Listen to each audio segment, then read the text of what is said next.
চিৰাং জিলাৰ বিজনী চহৰৰ ৩ নম্বৰ ৱাৰ্ডৰ গোপীনাথ বৰদলৈ পথৰ বাসিন্দা তথা জ্যেষ্ঠ সাংবাদিক ৰঞ্জিত কুমাৰ বৰা আজি পুৱা মৃত্যুবৰণ কৰে। মৃত্যুৰ সময়ত তেখেতৰ বয়স আছিল ৫২ বছৰ। গুৱাহাটীৰ ভেটাপাৰাস্থিত ভাড়াঘৰত ৰঞ্জিত কুমাৰ বৰাৰ আজি পুৱতি নিশা ৩:৩০ হঠাৎ গুৰুতৰভাৱে অসুস্থ হোৱাত পৰিয়ালৰ লোকে তেখেতক GMCলৈ লৈ যায় যদিও কৰ্তব্যৰত চিকিৎসকে তেখেতক মৃত্যু বুলি ঘোষণা কৰে।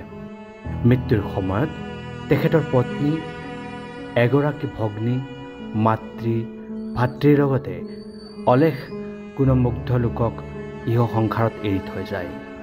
দীৰ্ঘদিনৰ পৰা বৃক্ক ৰোগত আক্ৰান্ত হৈও সংবাদ জগতলৈ সেৱা আগবঢ়াই অহা জ্যেষ্ঠ সাংবাদিক ৰঞ্জিত কুমাৰ বৰাৰ মৃত্যুত বৃহত্তৰ বিজনী অঞ্চলত গভীৰ শোকৰ ছাপ পৰে।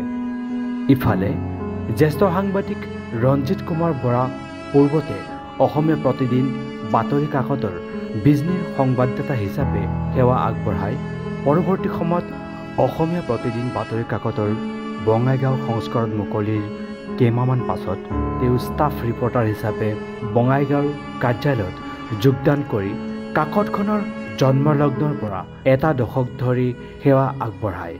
তেখেতে বঙাইগাঁও জিলা মানৱ অধিকাৰ সংগ্ৰাম সমিতিৰ প্ৰাক্তন সাংগঠনিক সম্পাদকৰ লগতে বিভিন্ন সামাজিক অনুষ্ঠান প্ৰতিষ্ঠানৰ সৈতে জড়িত আছিল।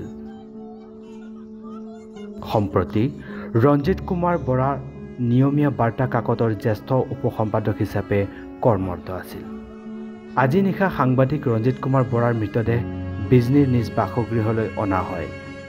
অসমীয়া প্ৰতিদিন কাকতৰ বঙাইগাঁও সংস্কৰণৰ হৈ জ্যেষ্ঠ সাংবাদিক সুৰজিৎ ৰায়, আছুৰ প্ৰাক্তন ৰাজ্যিক কাৰ্যনিৰ্বাহক সদস্য তথা চিৰাং জিলা সাহিত্য সভাৰ সম্পাদক ৰবীন্দ্ৰনাথ দাস, বিজনী জাৰ্নেলিষ্ট ফৰামৰ সম্পাদক কুঞ্জমোহন ৰায়, চিৰাং জিলা জাফা সম্পাদক আব্দুল মালেক আহমেদ, বিজনী প্ৰেছ গ্ৰিল সম্পাদক মিণ্টু তালুকদাৰ, গ্ৰেটাৰ বঙাইগাঁও প্ৰেছ ক্লাবৰ সম্পাদক প্ৰশান্ত ৰায়, জাৰ্নেলিষ্ট ফেডাৰেশ্যন অৱ অসমৰ বঙাইগাঁও জিলা কমিটিৰ হৈ সংগঠনটোৰ কেন্দ্ৰীয় উপসভাপতি আফতাব আলী, চিৰাং জিলা প্ৰেছ ক্লাব, বিজনী প্ৰেছ ক্লাবৰ উপসভাপতি বসন্ত কুমাৰ ৰায়, আছুৰ কেন্দ্ৰীয় সাংগঠনিক সম্পাদক সুদীপ চন্দ্ৰ, বঙাইগাঁও জিলা ছাত্ৰ সন্থাৰ প্ৰাক্তন সভাপতি মিলনজ্যোতি ৰায়, সাংবাদিক ৰঞ্জিত কুমাৰ বৰাৰ বাসগৃহত উপস্থিত হৈ শেষ শ্ৰদ্ধাঞ্জলি জ্ঞাপন কৰাৰ লগতে শোকসন্তপ্ত পৰিয়ালবৰ্গলৈ সমবেদনা জ্ঞাপন কৰে।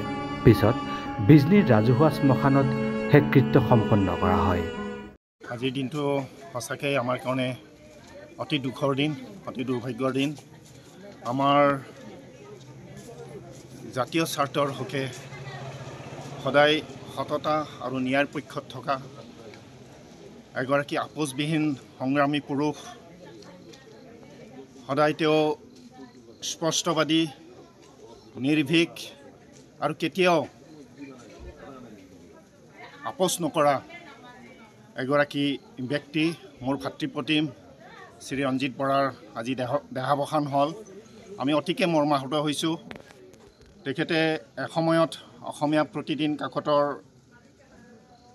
নিয়মীয়া সংবাদদাতা আছিলে, সাংবাদিক হিচাপে কৰ্মৰত আছিলে আৰু সম্প্ৰতি তেখেতে নিয়মীয়া বাৰ্তাৰ এগৰাকী জ্যেষ্ঠ উপসম্পাদক হিচাপে কাম কৰি আছিলে আৰু তেখেতে জাতীয় জীৱনৰ কাৰণে যি অৱদান দি থৈ গ'ল, আমি বিজনীবাসী ৰাইজে সদায় তাক স্মৰণ কৰিম।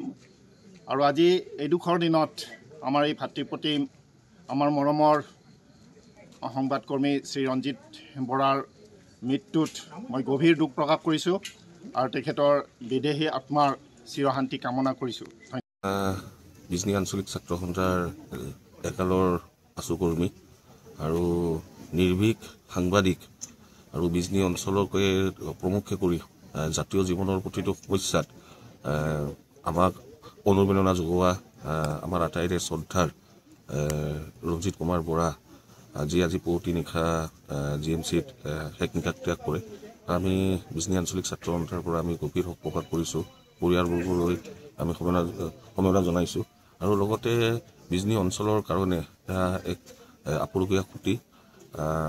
তাৰ কাৰণে আমি বিজনী আঞ্চলিক ছাত্ৰ সন্থাই তেখেতৰ যোনখিনি অৱদান সেই অৱদানৰ কথা আমি কেতিয়াও পাহৰিব নোৱাৰিম আৰু বিজনী আঞ্চলিক ছাত্ৰ সন্থাৰে হওক বা সদৌ অসম ছাত্ৰ সন্থাৰে হওক যিকোনো সংকটকালৰ সময়ত আমাক সদায় ফোনযোগে খবৰ কাটি লৈছিল কেনেধৰণৰ কাৰ্যসূচীবোৰ হৈ আছে এনেকুৱা এজন সাংবাদিক হেৰাই যোৱাত আমি অতিকৈ মৰ্মাহত হৈছোঁ আৰু পৰিয়ালবৰ্গক আমি সমবেদনা জ্ঞাপন কৰিছোঁ